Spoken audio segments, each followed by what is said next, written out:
پاکستان کی سیاست میں کیا قبولیت کی پارٹی اور مقبولیت کی پارٹی میں صلح ہو سکتی ہے؟ قبولیت کی بنیاد بھی مقبولیت ہوتی ہے۔ قبولیت بڑی عارضی چیز ہوتی ہے، اس کو تبدیل ہوتے پتہ نہیں چلتا۔ لوگوں کو پتہ ہے کہ کس کا مینڈیٹ جینوئن ہے، اپنے لوگوں سے بات کرنے میں کیا قباحت ہے، بشمول قیدی نمبر 804۔ وہ جو نواز شریف 1998 کے ہیں، اب وہ مجھے غائب لگتے ہیں، میرے خیال میں وہ ناراض ہیں۔ میاں صاحب ایسے بور ہو گئے ہیں، ایم این اے سے، ایم پی ایس سے، سینیٹر سے، کہتے ہیں یہ تنگ کرتے ہیں، پرچیاں لے کے آتے ہیں۔ دہشت گردی کے خاتمے کے لیے پاکستان کو کیا اسٹریٹجی اپنانی چاہیے؟ پولیس کو استعمال کریں، فوج کو نہیں۔ فوج کا کام ہے ملک کو دفاع کرنا۔ تاریخ کا رخ تبدیل ہو رہا ہے، امریکہ زوال کی طرف جا رہا ہے۔ امریکہ نے اس خطے میں دو فیصلے کیے، ایک یہ کہ ہندوستان ہمارا بہترین دوست اور حلیف، دوسرا چین ہمارا بدترین دشمن ہے۔ تو جو ہمارا بہترین دوست ہے وہ ان کا دشمن ہے۔ پاکستان کی سیاست میں ایک مثبت کردار ادا کرنے والے سینیٹر مشاہد حسین سید، جو کہ انٹرنیشنل امور کے ماہر بھی سمجھے جاتے ہیں اور وہ ایک انٹرنیشنل پرسنالٹی ہیں، آج ہمارے ساتھ موجود ہیں۔ ان سے پوچھتے ہیں کہ پاکستان کی خارجہ پالیسی کیسی ہے؟ میں سمجھتا ہوں کہ پاکستان میں جو ارد گرد حالات تیزی سے تبدیل ہو رہے ہیں، ہماری خارجہ پالیسی کو بھی چاہیے کہ ان حالات کے مطابق، نئے حقائق کے مطابق چلے۔ کیا نئے حقائق ہیں؟ بنگلہ دیش میں انقلاب آیا ہے، انڈیا کی سب سے بڑی پسپائی ہوئی ہے 50 سالوں میں۔ جنوبی ایشیا کے ممالک جس کو ہم نے بالکل ہی اگنور کیا ہوا ہے، بنگلہ دیش، سری لنکا، نیپال، مالدیوز، یہ سب ہندوستان سے نالاں ہیں، یہ سب پاکستان سے قریبی تعلقات چاہتے ہیں۔ تو ایک تو ان کی طرف قدم بڑھائیں، نمبر 1۔ نمبر 2، ہمارے 4 ہمسائے ہیں، چین، ایران، افغانستان، ہندوستان۔ 3 کے ساتھ باڑ لگائی ہوئی ہے، چلو ہندوستان تو علیحدہ کر دیں، لیکن ایران اور افغانستان، ان کے ساتھ تو ہمارے تعلقات بہتر ہو سکتے ہیں۔ کوئی بنیادی اختلاف نہیں، کوئی بنیادی تضاد نہیں۔ یس، افغانستان سے، ان کی سرزمین سے دہشت گردی آتی ہے، پہلے ہم انہی کو پروٹیکٹ کرتے تھے، کہتے تھے ہماری جیب میں ہے افغان طالبان، تو وہ افغان پالیسی ہماری ماضی کی فیل ہو چکی ہے۔ ہمیں عصر نو دیکھنا ہوگا افغانستان کو، اور اس حوالے سے میں سمجھتا ہوں کہ ایک ریجنل اپروچ، علاقائی اپروچ کی ضرورت ہے۔ پاکستان، چین، روس، ایران، تاجکستان، ترکمنستان اور ازبیکستان مل کے افغانستان پر باور کرائیں کہ یہ آپ جو دہشت گردی ہے اس کا روک تھام ضروری ہے۔ اور ایران کے ساتھ تو ویسے ہی ہمارے بڑے درینہ تعلقات ہیں، ان کے ساتھ قربت کریں، اور ایران کے ساتھ ہماری یکجہتی بھی ہے ایز اے برادر مسلمان ملک جو امریکہ اور اسرائیل کی مخالفت کر رہا ہے۔ تو ہمارا اور چین ہمارا چٹان کی طرح کھڑا ہے، لیکن چین کے حوالے سے میں دیکھ رہا ہوں کچھ پروپیگنڈا شروع ہوا ہے پاکستان میں کسی اور طریقے سے۔ یہ حکومت کا فرض ہے، یہی حکومت ہے جس نے ایگریمنٹ کیے تھے آئی پی پیز کے، تو یہ ہاتھ پر ہاتھ بار کے بیٹھنے کی اپروچ غلط ہے، اور یہ سیاسی جو چپکلش ہے اور سیاسی جو عدم استحکام ہے اور سیاسی جو تکرار، تصادم ہے، اس کا خاتمہ ضروری ہے۔ اب ہمیں امریکہ کے ساتھ جانا چاہیے یا چائنا کے ساتھ جانا چاہیے؟ ہمارے خطے کے لیے کیا مفید ہے؟ امریکہ نے اس خطے میں 2 فیصلے کیے جو ان کی نیشنل سیکیورٹی اسٹریٹجی میں 12 اکتوبر 2022 میں واضح کر دیا، انہوں نے لکھ کے دے دیا۔ ایک یہ کہ ہندوستان ہمارا بہترین دوست اور حلیف ہے، دوسرا چین ہمارا بدترین دشمن ہے۔ اس خطے میں یہ امریکہ نے فیصلہ کر لیا۔ تو جو ہمارا بہترین دوست ہے وہ ان کا دشمن ہے، جو ہمارا دشمن ہے وہ ان کا دوست ہے۔ تو آپ خود فیصلہ کر لیں، کوئی راکٹ سائنس نہیں۔ اور ویسے بھی تاریخ کا رخ تبدیل ہو رہا ہے، امریکہ زوال کی طرف جا رہا ہے، امریکہ سے جو اقتدار ہے مغرب سے مشرق کی طرف منتقل ہو رہا ہے۔ جیسے علامہ اقبال نے 90 سال پہلے کہا تھا، دیکھ مشرق سے ابھرتے ہوئے سورج کو دیکھ۔ تو اس حوالے سے we should be on the right side of history. تاریخ کا رخ ایشیا کی صدی کی طرف ہے، اور ایشیا کی صدی میں رائزنگ پاور چائنا ہے جو ہمارا بہترین دوست ہے۔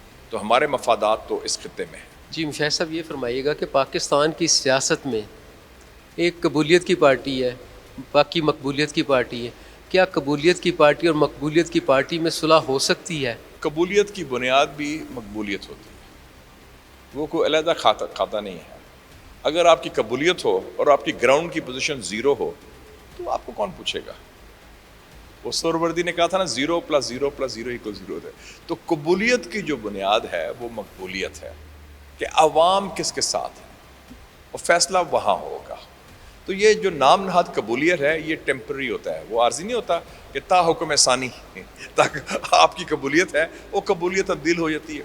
2017 تک جب پہلا سافٹ کو ہوا میاں صاحب کو فارغ کر دیا گیا تو انہوں نے کہا کہ میاں صاحب کو کوئی قبولیت نہیں, تو قبولیت شفٹ ہو گئی پی ٹی آئی میں عمران خان صاحب کی طرف.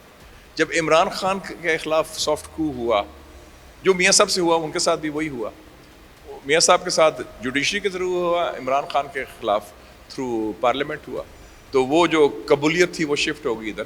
تو قبولیت بڑی عارضی چیز ہوتی ہے, یہ نظریہ ضرورت کے تحت ہوتی ہے اور یہ اس کو تبدیل ہوتے پتہ نہیں چلتا, اور لوگوں کو پتہ ہے کہ کس کا مینڈیٹ جینون ہے کس کا مینڈیٹ جعلی ہے.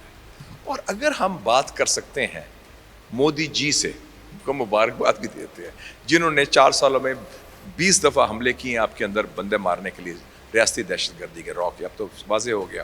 ہم بات کر سکتے ہیں دہشت گردوں میں کے ساتھ بھی افغانستان میں, تو اپنے لوگوں سے بات کرنے میں کیا قباحت ہے, بشمول قیدی نمبر 804 کس کا نکاح ٹوٹتا ہے, کیوں تکلیف ہوتی ہے, اب بات کریں. اگر یہی بات چیت ہم کر لیتے 1970 میں مجیب اور بھٹو کے درمیان کامیاب ہوتی تو ہمیں وہ برا دن دیکھنا نہ پڑتا. اور یہ گفتگو اگر بات کر لیتے میاں صاحب اور بے نظیر صاحبہ جو 2 فٹ کے فاصلے میں بیٹھتے تھے پارلیمنٹ کے اندر, قائد حزب اختلاف قائد ایوان, اور وہ ایک منہ ادھر ہوتا تھا ایک منہ ادھر ہوتا تھا, تو پھر وہ ملٹری کو نہیں ہونا تھا. تو ہم سبق سیکھیں ماضی سے, غلطیاں تو کرنی ہے ہم نے, نئی غلطیاں کریں, پرانی غلطی نہ دہرائیں. ان کو قبول کر لیں جنہوں نے 9 مئی کا واقعہ کیا تھا یا جو واقعہ ان سے کروایا گیا, اس میں کیا آپ کہیں گے؟ کئی لوگ جو ہیں سالوں سے اندر ہیں, ان کے خلاف کیا کارروائی ہونی چاہیے؟ اسلام میں توبہ کی گنجائش ہے, آپ دودھ کا دودھ اور پانی کا پانی کریں. اور جو بھی سیاسی قیدی ہیں بشمول قیدی نمبر 804, بشمول مسنگ پرسنز بلوچستان, بشمول مسنگ پرسنز خیبر پختونخوا یا پنجاب میں بھی, اب یاسمین راشد بیچاری کا کیا قصور ہے؟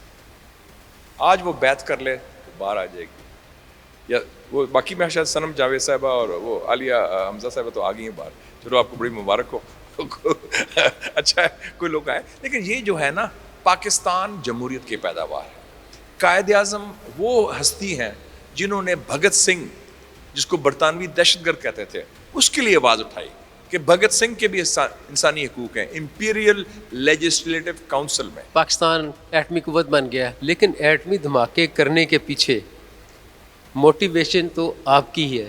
وہ واقعہ ہمیں بتائیے جب میاں نواز شریف نے ایٹمی دھماکے کرنے کا اعلان کیا تھا. میں اور میاں نواز شریف صاحب ہم المعاتی تھے, قزاقستان. کانفرنس تھی ECO, اکنامک کوآپریشن آرگنائزیشن, بڑی تنظیم ہے. میاں صاحب وزیر اعظم تھے پاکستان کے, میں وزیر اطلاعات تھا. تو میاں صاحب کو بڑا شوق ہے, کھلے ڈلے بندے ہیں, آپ کو پتہ ہے لاہوری ہیں, کہ وہ جیسے مری ہلز جانا یا نتھیا گلی, تو ان کے مری ہلز کی طرح المعاتی کے بھی ہلز ہیں. جو کانفرنس ختم ہوئی تو میاں صاحب کہ چلو چھوٹو مشاہدہ, بڑے بور ہوئے ہیں, کانفرنس ہوگی, نکلیے ذرا سیر شیر کریے, شام کو واپس جانا تھا ہم نے. میں کہا ٹھیک ہے, بڑا اچھا. وہ اور میں نکل گئے چل کرتے, وہ بڑا اچھا منظر تھا, گرین جیسے مری ہلز ہوتے ہیں, آپ نے دیکھا. تو ہمیں میسج آیا واکی ٹاکی میں کہ جی کوئی بڑی ضروری پیغام ہے, MS بڑا ڈھونڈ رہا ہے, ملٹری سیکرٹری تھا جنرل سبات حسین. تو میاں صاحب کہ چھوٹو یار ایسی ریلیکس کرنے ہیں, 2-3 گھنٹے بعد چلے جانا ہے. میں کہا ٹھیک ہے. وہ واپس آئے, 2-3 میسج آ چکے تھے, ایک دم وہ آیا کہ سر وہ انڈیا نے نیوکلیئر دھماکہ کر لیا. میاں صاحب اس معاملے میں بڑے کول ہیں, ان کی وہ ضیاء الحق والی میں دیکھی ہے وہ کوالٹی ہے کہ وہ ایک دم ریئیکٹ نہیں کرتے, وہ اگر ریئیکشن بھی ہے تو وہ پی جاتے ہیں. یہ جنرل ضیاء سے سیکھا ہے انہوں نے, ان کے نظر نہیں آتا ریئیکشن. تو گاڑی میں بیٹھے, میں ساتھ بیٹھا, کہا جی مشاہد صاحب کی خیال ہے انڈیا کا؟ میں کہا میاں صاحب اٹس ناؤ اور نیور, یہ تاریخی موقع ہے, میاں صاحب کڑاکے کٹ دیو, اس کو جواب دیں. لیکن میں نے یہ بھی کہا کہ ابھی اناؤنس نہیں کرتے, ہم پہلے کچھ ٹائم دیتے ہیں. اور میاں صاحب کو میں کریڈٹ دیتا ہوں کہ میاں صاحب نے ذہنی طور پر اس کو فیصلہ کر لیا تھا. میں کہا ٹھیک ہے, میں میٹنگ بلانا ہے, میں فوجیانہ بھی گھر کرنا. بعد میں لوگوں نے کہا کہ فوج سے بات کریں, اسٹیبلشمنٹ کیا کہتی ہے. کسی اور نے کہا کہ جی امریکہ سے بات کریں, ڈرتے بھی ہیں نا, ہاتھ ملنے شروع ہو جاتے ہیں. کچھ اور نے کہا بزنس مین تھے لاہور کے ہی, وہ جی 5 ارب دے رہے ہیں کلنٹن, وہ لے لو. تو میں نے کہا نہیں, we should, this is the opportunity. اور اللہ تعالیٰ کا فضل ہے کہ میں پہلا شخص تھا جنہوں نے میاں صاحب کو یہ مشورہ دیا, قائل کیا, اور میاں صاحب نے بھی اس بات کو 3-4 دفعہ اپنے انٹرویوز میں تسلیم کیا کہ پہلا شخص جس نے مجھے مشورہ دیا تھا کہ دھماکہ کریں مشاہد حسین تھا. میرا پرانا موقف تھا کہ ہندوستان جیسے بالادست ملک جو بلی ہے اس کا مقابلہ اگر جب تک ہم نیوکلیر طاقت نہیں بنیں گے ہم آگے نہیں بڑھ سکتے. 6 اپریل کو ڈاکٹر AQ خان اور جنرل کرامت ہمارے پاس آئے, میں اور میاں صاحب کٹے تھے PM ہاؤس. اس نے کہا جی آج بڑی تاریخی بات ہوئی ہے, آج ہم نے شاہین کا میزائل کا کر دیا ہے, اور شاہین میزائل وہ ہے جو 3000 کلومیٹر وہ کلکتہ تک جاتا ہے اور نیوکلیر بھی. تو جنرل کرامت نے کہا کہ اس کا ابھی اناؤنسمنٹ نہ کریں, اس کا بڑا شور مچ جائے گا. تو انہوں نے, میں کہا اس کی کیسٹ ہے؟ AQ خان صاحب نے کہا ہاں جی ہے ہمارے پاس. میں کہا دکھائیں ذرا. تو کیسٹ دکھائی ہمیں, وہ اس میں کیسٹ ہوتی تھی. میں نے کہا میرے خیال میں تو اس کو چلانا چاہیے. کہتے ہیں شاہ صاحب میرا بھی یہ خیال ہے. میں کہا مجھے کیسٹ مجھے دے دیں ذرا. میں نے جیب میں ڈال دی. تو میں نے میٹنگ ختم ہوگی, میاں صاحب اپنے چلے گئے, وہ چلے گئے. تو 1-2 بجے جو تھا میں نے چلا دی. وہ میں کہا یہ تو بہت بڑی بات ہے. اس کے بعد پھر وہ ٹریگر ہوا. تو یہ بنیاد تو اس میں ڈاکٹر AQ خان کو بھی کریڈٹ جاتا ہے کہ جس طرح انہوں نے وہ جو شاہین کا جو دھماکہ تھا 6 اپریل کو ہوا. تو اس کے بعد پھر انڈیا کا جو ہوا 11 مئی کا, اور پھر اس کے بعد 28 مئی کا ہمارا ہوا. اور 28 مئی کو پھر میاں صاحب نے, ہم نے تیاری پوری کر لی تھی. میاں صاحب نے, میں کہا میں SOP تیار کر لیتا ہوں, جب ہوگا کامیاب ٹیسٹ. مجھے کچھ دوپہر کو کا فون آ گیا, مشاہد صاحب بڑی مبارک ہوئے, دھماکہ ہو گیا. میں کہنا یہ بھی میاں صاحب نے کہا, کہنا پتہ ہے میں رات کو نہیں سو سکے سر, میں نے ڈر سی کہ کوئی فیل نہ ہو جائے ٹیسٹ. اور انہوں نے یہ کہا تھا کہ انڈیا نے 5 کیے, ہم 6 کریں گے. تو یہ بڑا, اور یہ فیصلہ سویلین فیصلہ تھا. فوج کے 3 آرم فورسز کے 3 سربراہ تھے, آرمی, نیوی, ایئر فورس. ایک نے مخالفت کی, ایک نے حمایت کی, ایک نے کہا کہ سر آپ فیصلہ کریں. تو یہ کریڈٹ جاتا ہے میاں نواز شریف صاحب کو ایز پرائم منسٹر. لیکن وہ جو نواز شریف 1998 کے ہیں, اب وہ مجھے غائب لگتے ہیں. میں ان کو ڈھونڈ رہا ہوں, وہ مجھے ملتے نہیں ابھی کہ وہ کدھر گئے ہیں. جو دبنگ تھے, دلیر تھے, جو فیصلے کرتے تھے, جو عوام کے ساتھ ان کی جڑیں تھیں, اور جو پارٹی کو بھی زندہ کرتے تھے, اب وہ کوئی اور ہی محض سلسلے میں نہیں. میرے خیال میں وہ ناراض ہیں, جن کو پنجابی کہتے ہیں رسے ہوئے ہیں. وہ سمجھتے ہیں ان سے دھوکہ ہوا ہے. حالانکہ میں نے تو مشورہ ابھی دیا تھا صحیح, جب آ رہے تھے میں نے کہا کہ آپ پرائم منسٹر نہیں بن سکتے, آپ پریزیڈنٹ بن جائیں. پریزیڈنٹ کا جاب بڑا آسان ہوتا ہے, کھلا ڈولا, supreme commander of the arm forces, کام کو خاص نہیں ہوتا, پروٹوکول کا کام ہے. میاں صاحب ایسے بور ہو گئے ہیں MNA سے, MP سے, سینیٹر سے. کہتے ہیں یہ تنگ کرتے ہیں, پرچیاں لے کے آتے ہیں اور پھر بھی وہ خوش نہیں ہوتے, ناشکری کرتے ہیں. تو وہ بور ہیں روایتی سیاست سے. تو اگر صحیح مشورہ مانتے تو حالات بہتر ہو جاتے. دہشت گردی کے خاتمے کے لیے پاکستان کو کیا اسٹریٹجی اپنانی چاہیے؟ دہشت گردی کے خاتمے کے لیے ہماری حکمت عملی واضح ہونا چاہیے. پولیس کو استعمال کریں, فوج کو نہیں. فوج کا کام ہے ملک کو دفاع کرنا بیرونی جارحیت سے, اور اگر کوئی بڑا عدم استحکام ملک کے اندر ہو, ریاستی عدم استحکام, تو اس کا ایک رول پولیس اور انٹیلیجنس کا ہے, ناٹ آرمی.